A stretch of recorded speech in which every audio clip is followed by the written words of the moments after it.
Britská námorná služba informovala o útokoch na dve lode pri ománskych brehoch v oblasti Hormuzského prílivu.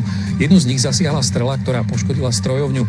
Loď tak nemá kontrolu nad smerom svojej plavby. V blízkosti ďalšej lode došlo k veľkému výbuchu. Samotné plavidlo však nie je poškodené. Veľvyslanectvo USA v Izraeli medzi tým vyzvalo svojich občanov, aby urýchlene opustili región. Podľa amerických médií Spojené štáty zvažujú spustenie doteraz najtvrdších vzdušných útokov na Irán. Ich cieľom by mala byť tamojšia energetická infraštruktúra. Stále chcú rokovať, no príliš často nedodržia slovo. Chcú sa dohodnúť. O jadrovej dohode napríklad rokujú 7 hodín a potom druhá strana zrazu povie, o jadre sa nebudeme vôbec baviť. Hnevajú ma. Viete, strácam už vieru, lebo neustále klamú a všetko prekrúcajú. Kyjev čelil ďalšiemu masívnemu úderu zo vzduchu. Ruské sily zaútočili na ukrajinskú metropolu balistickými raketami a dronmi. Kyjevom otriasali mohutné explózie. Útok si vyžiadal najmenej 9 mŕtvych a 30 zranených. Tragická bilancia sa však môže ešte zvýšiť.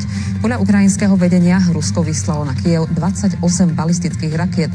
Obrancom sa podarilo zneškodniť len jednu. Rusi zasiahli viacero bytových domov. Moskva ale tvrdí, že útočila na ukrajinský vojenský priemysel. Viete si predstaviť, že by ste celý svoj pracovný život strávili v kabíne vlaku? 66-ročný Jozef Tomko je železniciam verný už 47 rokov a na východe je to najstarší rušňovodič v aktívnej službe. Pamätá si časy, keď sa zo zmeny vrátil ako kominár a do práce nosil brašňu s nástrojmi na opravu porúch. 47 rokov. Od roku 1979, od 1. augusta. Robota ma naplňa. Ja sa teším, to je taký koníček. Celý svoj pracovný život strávil v kabíne vlaku. Za 10 ročia na železnici nemal ani raz moment, že by chcel s touto prácou seknúť. Začiatky pritom ľahké neboli. Zažil časy, keď zo služby chodil ako kominár a nie len to. Teraz nemáme nič. Vtedy som mal plnú tašku Versailles, ktorý veľakrát pomohol. Aj na tých Sergejoch to bolo. Som prišiel domov, no normálne maska, sadzik na tvári. Hovorí, že turnus je zákon a sviatky nepozná. Som sa oženil a prvých 7 rokov som nebol s rodinou pri štedrovečernom stole. Keď dcery začali študovať, ja som si otvoril živnosť, robil som 3 roboty, 21 rokov. V službách národného dopravcu je aktuálne 1250 rušňovodičov, najmladší má 20, najstarší 70 rokov. Horná veková hranica na výkon povolania rušňovodiča stanovená nie je. Rozhodujúce je, aby rušňovodič spĺňal zákonné podmienky, odbornú, psychologickú a zdravotnú spôsobilosť. Na 65 rokov máme v službe 21 rušňovodičov. 66-ročný Jozef Tomko na východe viac spolužiakov v kabíne vlaku nemá. Tak z Spišskej som mal aj tieto už dávno na dôchodku. Hovorí, že kým mu zdravie slúži a je v práci potrebný, zostáva verný železniciam. Len minulý mesiac som robil 3 vložené smeny. Keby som mal znova, robím to isté. Na to zle zabúdať. Pozitívne myslenie si myslím, že je najväčšia motivácia. Z Humenného Jana Tótová, televízia Joj. Zemetrasenie s magnitúdom 4,7 zasiahlo taliansky Neapol a jeho okolie. Cítili ho až v Sorrente či na Ischii. Najmenej 20 ľudí bolo zranených, z toho 2 ťažko. Epicentrum sa nachádzalo približne 4 km od Neapola v oblasti supervulkánu Flegrejské polia. V regióne preventívne prerušili premávku vlakov aj metra. Hlásia aj škody na majetku a výpadky dodávok elektriny. Niektorí obyvatelia strávili noc mimo svojich príbytkov, pretože sa obávali ďalších otrasov. Brzdy, skoky a oblaky prachu. V Jasnej dnes leto oficiálne zaradilo vyšší rýchlostný stupeň. Namiesto snehu dnes leteli vzduchom bicykle i zábava. Ak hľadáte miesto, kde sa vám zrýchli tep, my vám ho teraz ukážeme.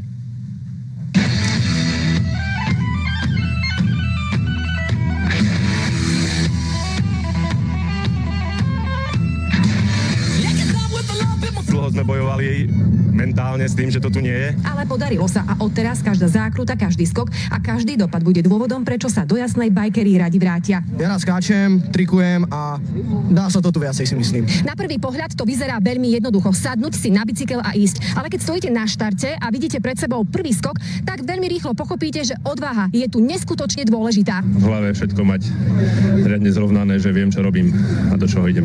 Tie strmé trasy na bicykli to je výzva, ale opäť tie mierne sú pre každého. Prvý pokus bude taký pomalší, ale potom to už pôjde lepšie.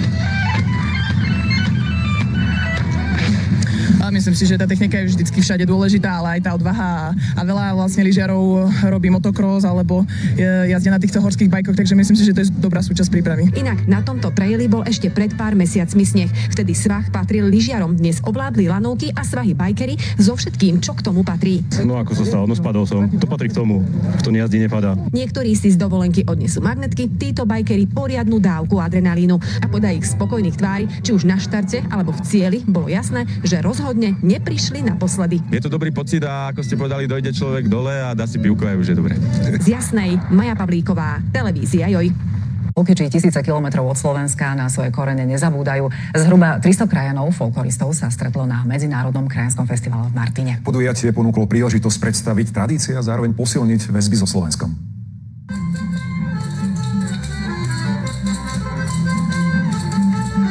V Martine vystupovala aj 9-ročná Ivanka. V Chorvátsku žije celý život. Čo konkrétne v súbore robíš ty?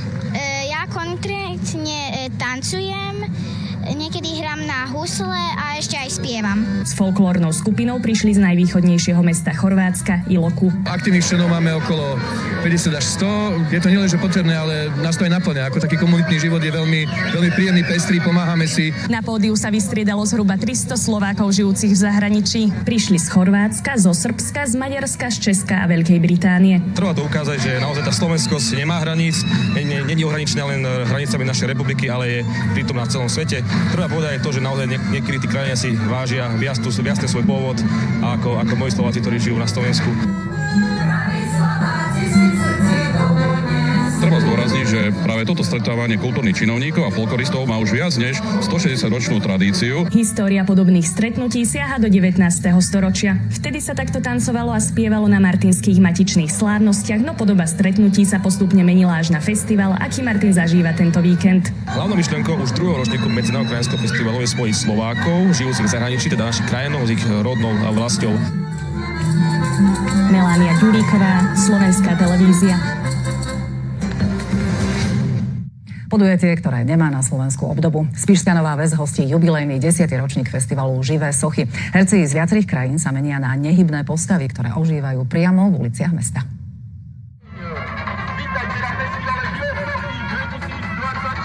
Edith Piaf, Henry Ford či Agatha Christie. Aj sochy prezentujúce tieto osobnosti mohli vidieť návštevníci Spišsko-Novoveského festivalu. Je to krásny projekt. Môžeme byť kreatívni v tom, čo nás baví a mňa toto baví. Odfotiť sa mohli aj s literárnymi postavami ako Rómeo a Julia. Nás prekvapilo teraz, že koľko ľudí prišlo. Je to nádherné, že tak naše mesto rozkvitlo a že si to môžeme užiť. Druhý rok už nám prischol tento kostým, lebo sme manželi. V tom teple je to dosť náročné, na tom slniečku, ale tak zvládame to.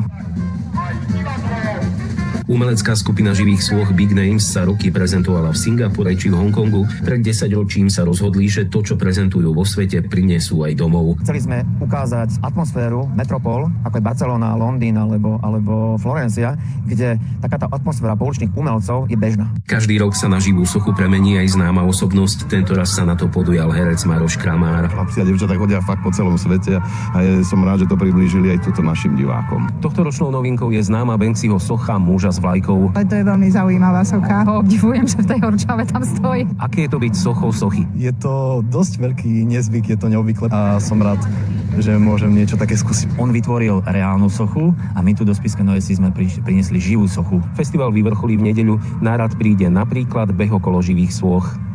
Robert Latta, Slovenská televízia. Ako orba, presvedčili sa o tom aj súťažiaci na požitavských majstrovstvách. Hodnotila sa správna hĺbka aj vzhľad. Zručnosti oráčov preverilo aj súčasné sucho. 21 oráčov a rovnaký počet najrôznejších strojov, moderné aj staršie, originálne z výroby aj doma prerobené. Nadšenci do traktorov a pluhov investujú čas, energiu aj peniaze, aby sa s nimi mohli predviesť aj súťažne. Je za takú starú klasiku ešte. Sú tu aj novšie pluhy, aj novšie traktory, ale tak my sme tá stará klasika. Tá nás neomrzí nikdy. Je to traktor, ktorý tu má dneska premiéru. Sme ho v podstate so súrodencami, s kamarátmi, s bratmi rozobrali, poskladali, vynovili. Je to Ford z roku 80 a teším sa, je to môj taký prvý traktor, ktorý sme si sami postavili, tak uvidíme, či prinesie šťastie. V traktoroch sa predstavili všetky vekové generácie, nechýbali 60-tnici s dlhoročnými skúsenosťami, ale ani úplní nováčikovia. Ma to baví, tak od malička jazdí na traktori a mám tam taký vzťah. A ako sa orie? Tak ťažko, sucho je. je to pomaly a tak snažíme sa. Švagrovci ma nahovorili na to, aby som sem prišla, že to mám vyskúšať. Že keď som vedela jazdiť na traktore, aspoň tak, že dopredu, dozadu, takže mám skúsiť aj orbu. Tá má v súťažiach svoje pravidlá, zohľadňuje sa až 12 kritérií, brázdy musia byť rovné, pekne spojené a bez viditeľných stôp po kolesách traktora. Hodnotí sa potom celkové taký pohľad na ten pozemok, či sú tie brázdy vyrovnané. Ten pozemok by nemal byť s nejakými veľkými hrúdami, mal by to byť pripravený pozemok bez nejakých veľkých ďalších operácií na jesennú sejbu. Súťaže v orbe sa u nás konajú vo viacerých regiónoch. Najlepší oráči sa v októbri stretnú na majstrovstvách Slovenska. Víťaz nás bude na budúci rok reprezentovať na majstrovstvách sveta v africkej Keni. Jana Obrancová, Slovenská televízia. Horský priechod do Novaly je aktuálne strategickou cestnou spojnicou Pohronia a Liptova. Ešte ani roky po druhej svetovej vojne táto významná cesta neexistovala a hlavný ťah viedol cez sedlo Veľký Štúrec. Pôvodná trasa sa zachovala a dodnes ju vyhľadávajú turisti aj motoristi. Historická cesta cez sedlo Veľký Štúrec začína v týchto miestach porodcov motičky smerom na Donovaly. Cez viac ako 50 serpentín sme sa dostali až na druhú stranu do obce Liptovské Revúce. Až do začiatku 60. rokov 20. storočia cez Veľký Štúrec viedla hlavná cesta medzi Banskou Bystricou a Ružomberkom. Mala jednu nevýhodu, že v zime sa napríklad po nej už ťažko vôbec dalo chodiť, preto sa už po druhej svetovej vojne začalo uvažovať o vybudovaní novej cesty. S jej výstavbou sa začalo v roku 1954, dokončená bola v roku 1962. Reč je o dnešnej ceste na Donovaly, ktorá starý priechod nahradila. Cesta sa nepoužíva už takmer 70 rokov a jej povrch je značne rozbitý. Využívajú ju preto viacej cyklisti či motorkári alebo ľudia na terénnych autách. Už vlastne od malička tu chodívame do Štúrca hore pozerať. Tam za rohom je taký vodopád, s deťmi tam väčšinou chodíme na prechádzky a ďalej vedie cesta na Štúrec, ktorú ja teda využívam väčšinou na beh alebo na bežkovanie v zime. Na vrchole vo výške viac ako 1000 metrov nad morom sme stretli aj turistu z Nemecka. O tejto ceste som sa dozvedel z videa na YouTube, v ktorom o nej hovoril miestny obyvateľ. Takéto odľahlé miesta v prírode, kam nechodí veľa ľudí, vždy rád vyhľadávam. Chcem preto preskúmať aj túto cestu. História cesty cez Veľký Štúrec siaha zhruba do roku 1700. Bola postavená zo Zvolenskej stolice do Liptovskej stolice a spájala vlastne južné Uhorsko cez Zvolenskú stolicu s Liptovom, Oravou a viedla až do Krakova. V druhej svetovej vojne ju využili aj partizáni, keď cestu zatarasili stromami, aby zabránili ústupu nemeckých jednotiek. Cez hrebeň Veľkého Štúrca vedie aj najdlhšia slovenská turistická magistrála, cesta hrdinov SNP. Lukáš Stračina, Slovenská televízia.